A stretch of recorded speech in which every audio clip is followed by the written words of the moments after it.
네, 여러분 반갑습니다. 네, 반갑습니다. 예.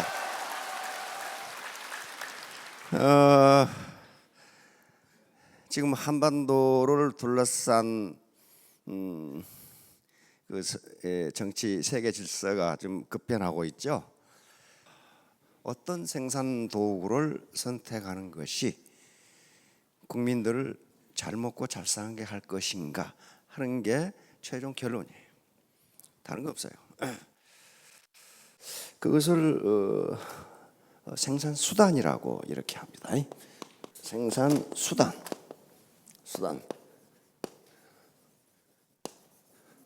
그러니까 경제 체제라고 하는 것도 그 생산 수단이거든요.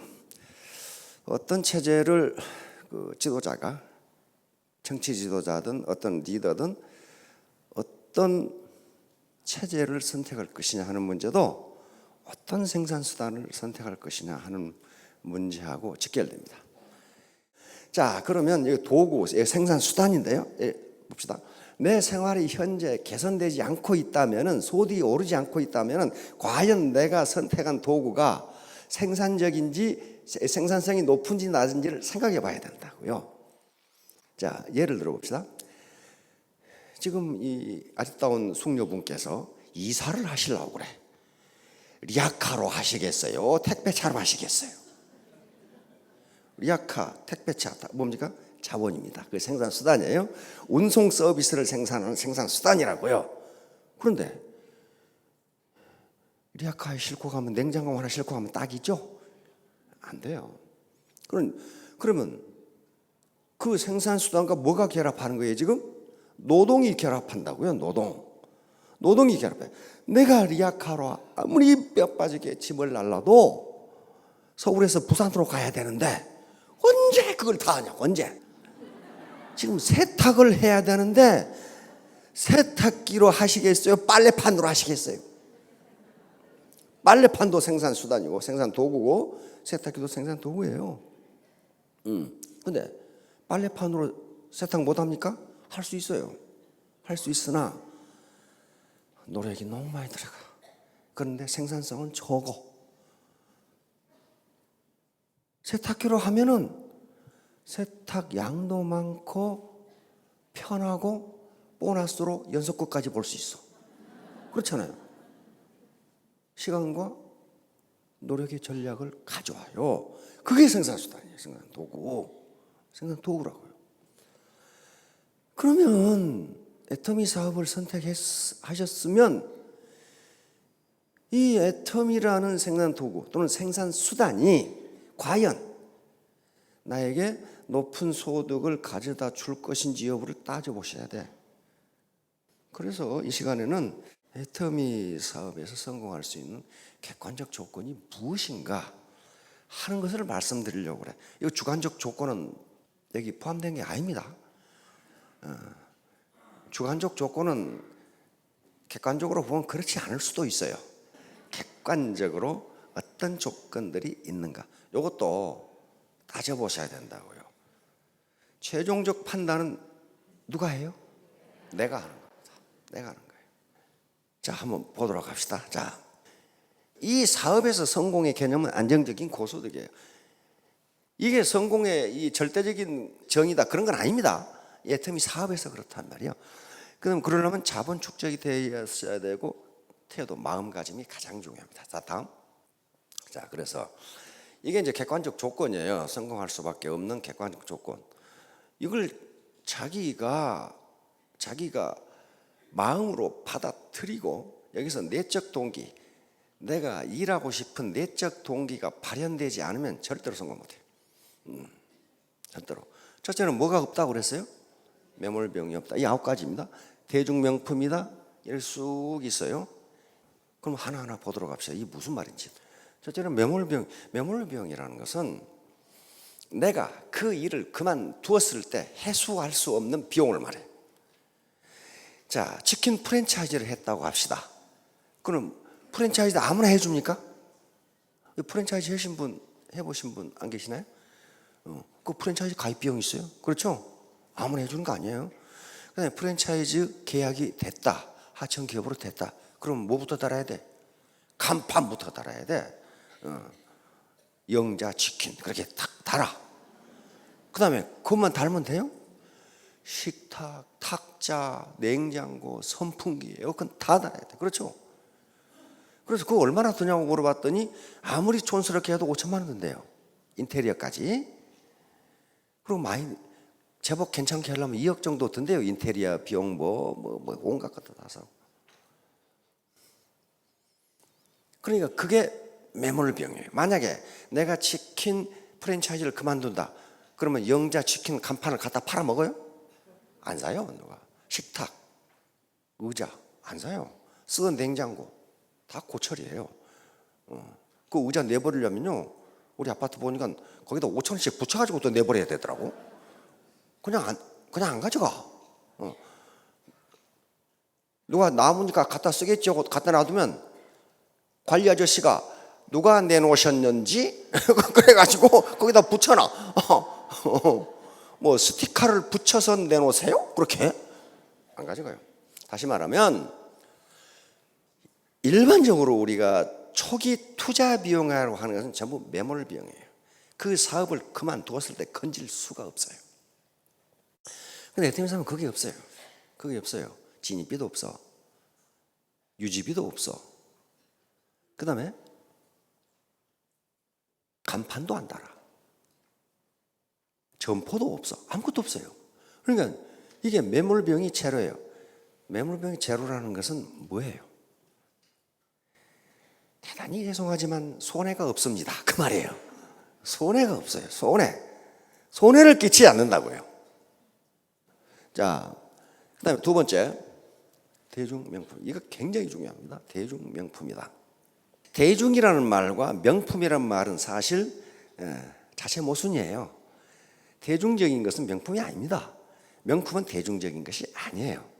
그런데 터미는 이 두 개의 단어를 합성하는 데 성공했다. 그런 말이에요. 절대 제품, 절대 가격이라는 컨셉 때문에 그렇습니다. 자, 그러니까 치약을 바꿔 쓰세요. 지금까지 치던 치약보다 이게 더 좋습니다. 더 쌉니다. 해서 판매했을 때 내가 양심에 거리낌이 없다는 거예요. 다시 말하면 바꿔 쓴 사람에게 뭘 끼치지 않아요? 손해를 주지 않는다요. 이게 손해를 주면 팔 수 없어요. 어떻게 팝니까? 손해를 주면. 그런데 대중명품이라고 했을 때 그걸 자신 있게 얘기하려면 먼저 전제 조건이 필요해요. 뭐예요? 내가 경험해야 돼요. 아, 저 영감탱이가 또 물건 팔아먹으려고 경험하라고 그러는구나. 그게 아니고 자기가 그걸 확실하지 못하면 진정성 있게 전달을 못해요. 진정성. 많은 학자들은 이야기합니다. 20세기가 기술의 시대였다면 21세기는 진정성의 시대다.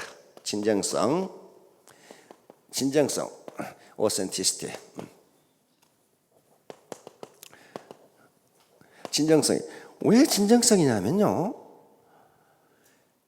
이제 각국의 기술 수준이 겨우 평준화됐어요. 거의 같아. 지금 휴대폰 어때요? 응? 스마트폰 기술 수준이 거의 같아요. 거의 같죠? LG 스마트폰으로 했더니 전화가 안 되더라. 뭐 그런 거 있어요? 그런 거 없어요. 다 똑같아요. 그러니까 뭐가 중요해요? 그 진정성이라는 게. 왜? 21세기에는 SNS의 발달로 정보가 완전히 노출되어 있기 때문에 허풍치거나 거짓말을 하면 금방 들통난다. 그런 말이에요 지금. 그러니까 애터미 제품이 대중명품이다. 허풍쳐가지고 될 일이 아니라는 거예요. 자기가 경험을 해야 진정성 있게 이해할 거 아니에요. 그래서 체험을 하라는 거예요. 체험을. 그래서 대중명품이기 때문에 내가 지금 쓰시는 것을 바꿔 쓰세요 해도 양심의 가책을 받지 않는다요. 그러니까 앞에 그 매몰 비용이 없다. 대중명품. 요것은 두 가지를 합하면 뭐냐 하면은요, 신규에게 아무리 권장을 해도 당신에게 손해가 없습니다야. 이게 매우 중요합니다. 나중에 5천만 원을 버느냐 못 버느냐 문제는 먼 훗날의 얘기예요. 10년 뒤의 일이라고요. 그러나 당장 당신에게 손해가 있느냐 없느냐 문제는요, 피부로 느끼는 문제예요. 자, 회사 주도의 교육 시스템. 이거요, 그 다른 회사는 없어요. 다른 회사는 그룹 비즈니스를 해. 그룹 비즈니스. 다시 말하면 자기 그룹별로 세미나도 하고 지도자 하고 이렇게 한다고요. 이것 때문에 정보 전달이 매우 공평하게 이루어지는 거예요. 그룹에 관계없이 하니까. 그래서 반팽이도 성공할 수 있다는 이야기가 나오는 거예요. 그래서 회사에서 주관하는 시스템에 참여를 해야 애터미의 룰을 배울 수 있어요. 자, 다음 정의로운 보상 플랜. 우리는 왜 우리의 보상 플랜을 정의롭다고 생각하느냐 하는 문제예요. 이건 정의로운 문제거든요. A사는 어떻게 합니까? 능력껏 벌어요. 그렇죠? 능력 없는 사람은 어때요? 한 푼도 못 벌어요. 한 푼도 못 벌어요. 그리고 우리는 무한 단계인데 거기는 뭐예요? 유한 단계죠. 유한 단계. 그러니까 어때요? 더 많은 돈을 벌려면 계속 새로운 라인을 만들어 나가야 되잖아요. 그거 할 수 있어요. 능력 있는 사람은 그렇게 할 수 있어요. 그리고 그 회사는 상한선이 있어요, 없어요? 없어요. 이건 자본주의 시장 경제에 매우 철저한 것이고, 그래서 아무리 경제학자들이 뜯어봐도 A사의 보상 플랜이라는가 비즈니스 방법은 비난할 게 전혀 없어요. 그러니까 지금까지 60년을 버틴 거죠. 우리는 그런데 반팽이도 성공할 수 있다. 그게 자본주의 시장 경제 원리에 맞아요, 안 맞아요? 안 맞아요. 반팽이는요, 자본주의건 사회주의건 공산주의건 어디 가도 성공 못해요. 근데 반팽이도 성공할 수 있다. 그리고 소득 상한선을 뒀죠. 무한 단계로 적립해 주죠. 그렇죠? 두 줄만 하죠. 그럼 우리는 어떤 가치가 있길래 그걸 정의롭다고 하느냐? 가치는 공정성만 있는 게 아닙니다. 배려 가치라는 게 있어요. 아무리 능력 없더라도 같이 먹고 살아야 될 거 아니냐? 에? 아무리 사회적 약자라도 그래도 같이 먹고 살아야 될 거 아니냐? 그리고 아무리 능력 있더라도 한 달에 10억 버는 건 좀 형평성에 어긋나지 않느냐? 5천만 원 정도만 벌면 그래도 괜찮지 않느냐? 그래서 상한선을 둔 거는 말이에요. 모든 사람을 배려한다는 것은 대단히 가치 있는 일입니다. 그렇죠? 그래서 공정성 가치가 크냐 배려 가치가 크냐 하는 문제는 개인의 철학 문제라니까요. 가치가 하는 문제. 우리는 배려 가치가 더 크다고 보는 거예요. 이것도 굉장히 중요합니다. 애터미가 있어요. 라인에 관계없이 스폰서들이 각국을 돌아다니면서 각 지역을 돌아다니면서 한꺼번에 교육을 해준다는 거. 이게 경제적 그리고 시간적으로 엄청난 효과를 가져옵니다. 만약에 여기 지금 수십 명의 스폰서를 가지고 계시는데 그분들이 다 나와 있다. 한 시간씩 하고 나간다. 어떻게 되겠어요? 엄청난 시간 낭비야, 비용 낭비. 특히 외국은요. 대만만 하더라도 라인 여럿입니다. 근데 김현석 크라운이 가면 한꺼번에 모아놓고 교육을 해버리거든. 그러면 10명이 갈 거 혼자 가면 비용과 시간에서 엄청난 전략이 됐죠. 이 시스템. 이게 없으면요, 승수법칙 적용 안 돼요. 배가의 법칙이 안 한다고. 앞으로 남고 뒤로 믿죠. 교통비물로 다 쓴다고요, 이게. 요게 재심압력의 유력입니다.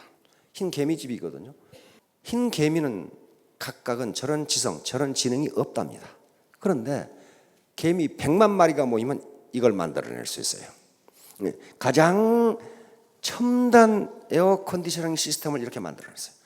바깥 기온이 40도에서 15도를 오르락내리락 하는데 요 개미가 사는 실내 온도는 24도로 하루 종일 일정하도록 만들어놨단 말이에요. 그걸 본따서 만든 게 요 쇼핑센터예요. 짐바브웨에 있는 이스트게이트 쇼핑센터. 보통 쇼핑센터의 에너지는 10%밖에 안 되면서 실내는 항상 24도가 유지되는 이런 거는 이게 집단지성이에요. 집단지성. 혼자는 생각 못한다 이 말이에요. 자, 다음 회사의 건전한 재무구조. 이것도 매우 중요합니다. 회사가 안 망한다 그 말이에요. 빚이 한 푼도 없거든요. 빚이 10원도 없어. 회사가 망해가지고 내가 수당을 못 받으면 어떡하지? 그거 걱정 마세요. 열심히 하시라고 그냥. 안 망해, 안 망해. 빚이 한 푼도 없으니까. 일반적으로 대기업도 부채 비율이 수백 %입니다. 우리 지금 재벌 기업 중에 많은 데는 2000%가 있어요. 자기 자본의 20배가 부채라는 거예요. 그러니까 이런 기업들은 어떻게 되느냐면은 시장에서 수요가 떨어지면 즉각 금융 흐름에 문제가 생겨요. 30% 이상 매출이 떨어져 버리면 금융위기에 부딪힌다고요. 그래서 부도가 나거나 법정관리에 들어가거나 그렇게 되는 거예요. 그런데 빚이 없기 때문에 어떤 천재지변으로 매출이 떨어진다 하더라도 수당을 지급하지 못할 그런 처지가 아니다. 그 위험을 방지하는 거예요. 자, 다음. 인간은 아무리 돈이 많이 생겨도 보람없는 일은 하지 못합니다. 거의 묘한 게 그 인간이에요. 다시 말하면 아무리 다단계 사업으로 돈을 번다 하더라도 이게 불특정 다수에게 피해를 주고 보람이 없다면 그 일을 못한단 말이에요. 인간은 못하는 거예요.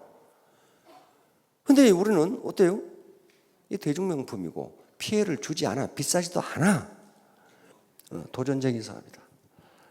이게 점점 뒤로 갈수록 추상적이 되는데 직급이 올라갈수록 중요해집니다. 이게 도전적이 아니면 못해요. 히말라야 산을 뭐 때문에 기어 올라갑니까?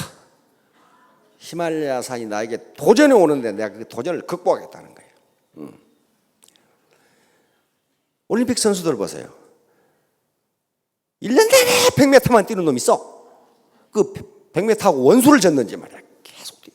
왜? 9초 9가 나에게 도전해 오는 거야. 나는 우사인 볼트를 능가하겠다 이거야. 그 도전이에요. 도전. 사법고시를 봐서 아무나 변호사가 될 수 있다. 어떤 분 보겠어요 그거? 안 봐요. 다 변호사인데 안 봐요. 도전적이 아니에요. 인간은 도전적인 일은 목숨을 걸고 해. 그러나 도전적이 아닌 일은 안 해요. 마지막입니다. 글로벌 선서버. 이거 다른 회사는 안 그러냐? 안 그래요. 미국에 가서 그다음에 곧 내 다음 해 열릴 중국에 가서 사업을 한다. 그럼 어떻게 해요? 다른 회사는요. 거기 가서 자기가 사업자 등록을 해가지고 자기가 다시 시작해야 돼요. 혹시 미국에서 영어를 유창하게 구사해서 미국 상무성에 가서 허가를 얻어냈음? 없잖아요. 근데 우리는 통역만 하나만 있으면 돼. 그렇죠? 통역 하나만 있으면 가서 할 수 있어요. 한 라인으로. 우리 밑에 한국인 밑에 일본인이 들어오고 캄보디아 사람이 들어오고 미국 사람이 들어오고 그 미국 사람 밑에 다시 한국 사람이 들어오고 그 밑에 인도네시아가 들어오고 원서버로 가능하다. 이거요 그냥 된 게 아닙니다. 계속 공정위에 건의를 했어요. 그리고 문의를 했어요. 유권 해석을 해달라. 글로벌 원서버를 할 수 있느냐. 그리고 원서버가 된 거예요. 그러니까 무슨 말이에요? 이 말은 시장을 글로벌 차원에서 확대할 수 있다. 내년에 14억이 있는 중국 시장 열려요. 중국 시장은요, 지사 하나 가지고 안 돼요. 지금 산동성 엔타이의 지사를 설립했죠. 성 하나의 인구가 1억 2천이야 이게. 성 하나의 인구가. 그래서 지사를 한 6개 설립해야 돼. 결론입니다. 자, 이렇게 하려면 3가지 공부를 하셔야 돼. 머리 공부, 마음 공부, 몸 공부. 그래서 자기 인격을 수양하면 돈이 귀찮게 들어와도 현재 일을 계속하는 사람은 더 행복해진다 그랬어요. 왜? 그게 보람이 싸는 거잖아요. 자, 3년 후, 5년 후에 전부 로얄 마스터, 크라운 마스터 되시기 바랍니다. 네, 감사합니다.